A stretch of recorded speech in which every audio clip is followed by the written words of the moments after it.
everybody. This is Tisha Angelina. Hope everybody's doing well. So, in today's video, we're going to talk about how to be stress-free on test day. There are so many people who go through a tremendous amount of stress on the day of their exam. This video is for people who are taking any type of standardized exam. It could be the TOEFL exam, the TOEIC exam, IELTS, SATs, any type of standardized exam. This video is for you. I just want to be able to give people pointers on how to stay stress-free on test day. So let's get right into it. There are many factors to feeling stress on the day of your exam. Some of those factors you can control and others you cannot. So let's focus on the ones that you can do something about. Let's not dwell on the ones you can't fix. Let's dwell on the ones that you actually can do something about. So the first thing I would say would be to prepare for the exam as much as possible. Don't take the exam with any uncertainties. You should be sure about exactly what this exam is looking for you to do.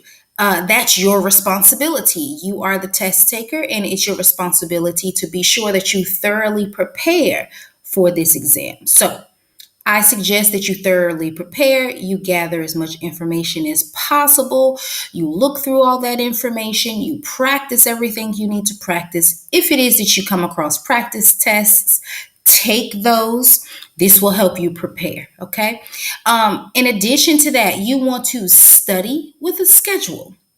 Don't just, randomly study for the exam. This is a part of the preparation, but you want the preparation to be scheduled as well. So go ahead and schedule a time or schedule times within your week, within your month, within your couple of months to prepare for the exam. When you study, you should study in a quiet area, not in an area where there's a bunch of people with a bunch of noise. Try to study in a quiet area. Also, try to study at a desk instead of on your bed. I have noticed, and I've had students tell me that the place that they study, which might be their bedroom, they're sitting on their bed and they're studying. You want to be able to sit upright. You want to be able to, be comfortable. At the same time, the bed is for sleeping. And it could be that your brain doesn't allow you to focus the way that you should because you're in a more relaxed state. Yeah. And last but not least, please, whatever you do, do not wait until the last minute to prepare for this exam. That causes stress all by itself, waiting until the last minute. So you don't want to do that. You want to plan out your preparation, schedule your preparation in as much advance as possible. All right. Next point, get a good night's sleep the night before the exam. Sleep is extremely essential to the brain's behavior. Without sleep, your brain won't function very well.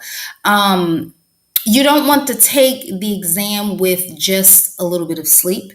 You want to take the exam with as much sleep as possible. If you take the exam with just a little bit of sleep, you run the risk of failing because your brain and your body will be so tired, So you want to get a good night's sleep before the exam. And you want to, during your preparation phase, be sure that you're creating rest periods for yourself. So in this schedule that I mentioned before that you should create for preparation, you should put time aside or schedule in time, 15 minutes, 20 minutes, 30 minutes even for rest so that you don't overwhelm yourself, okay?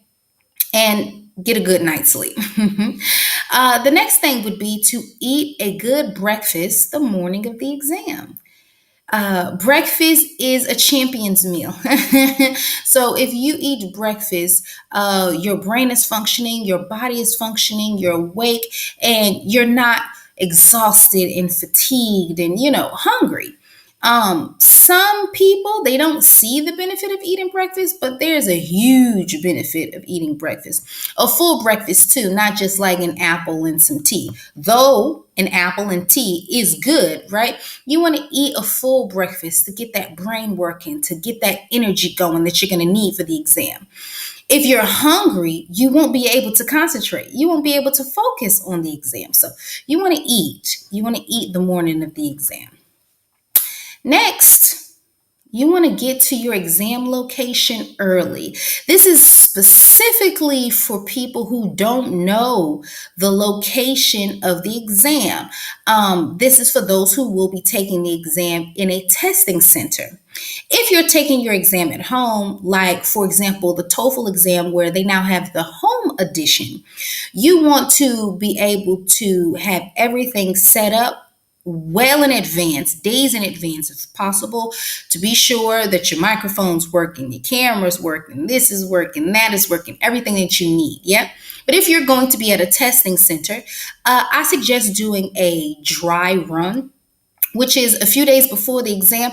Just look at the address and go to that location just to be sure that you know where it is. You could drive there. It's actually very beneficial if it is that you're not going to be driving yourself there.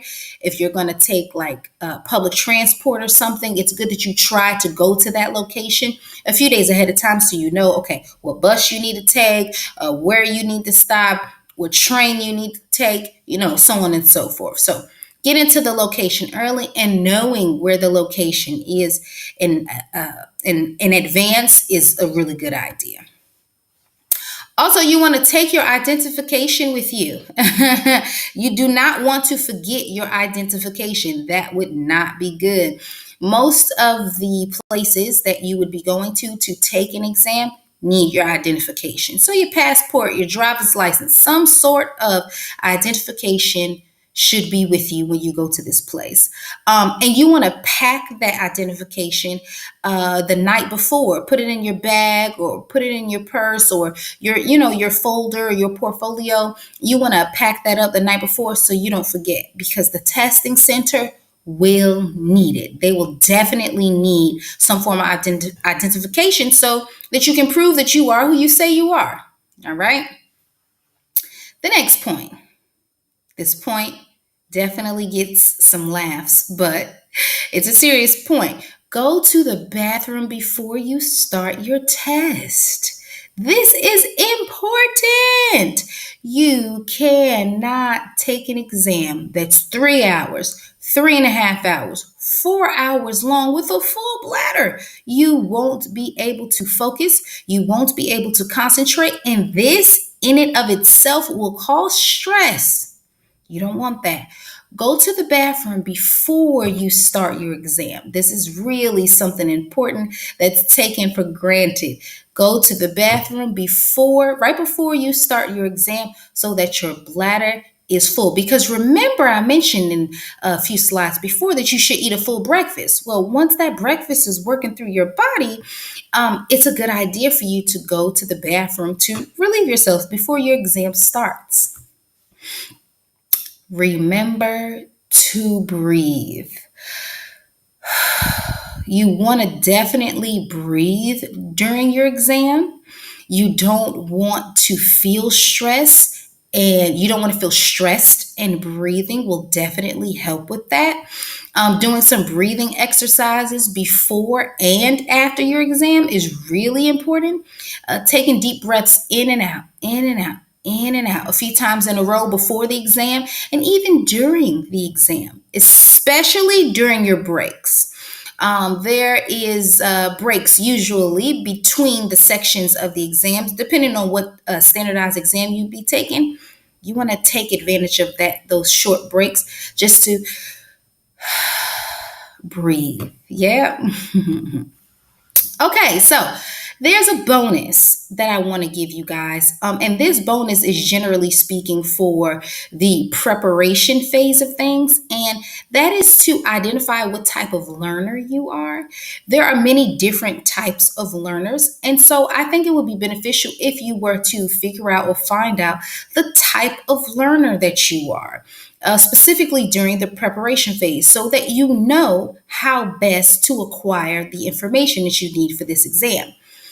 There are several different types of learners. There's the auditory learner who learns best by listening or hearing. There's the kinesthetic learner who learns best by movement. There is the oral learner who learns best by speaking. And then there's the visual learner who learns best by seeing. So it's really, really good for you to identify the type of learner you are, so that when you're preparing for this exam, you know how to prepare and you know how best to prepare based on the type of learner that you are. All right. Well, I want to thank everyone for watching this video. Please, please, please, please, please follow me on Facebook, Instagram, and Twitter at ESL Conversation Coach, and subscribe to my YouTube channel. Thank you, everybody, and I hope you guys enjoyed this video. Please watch my videos again.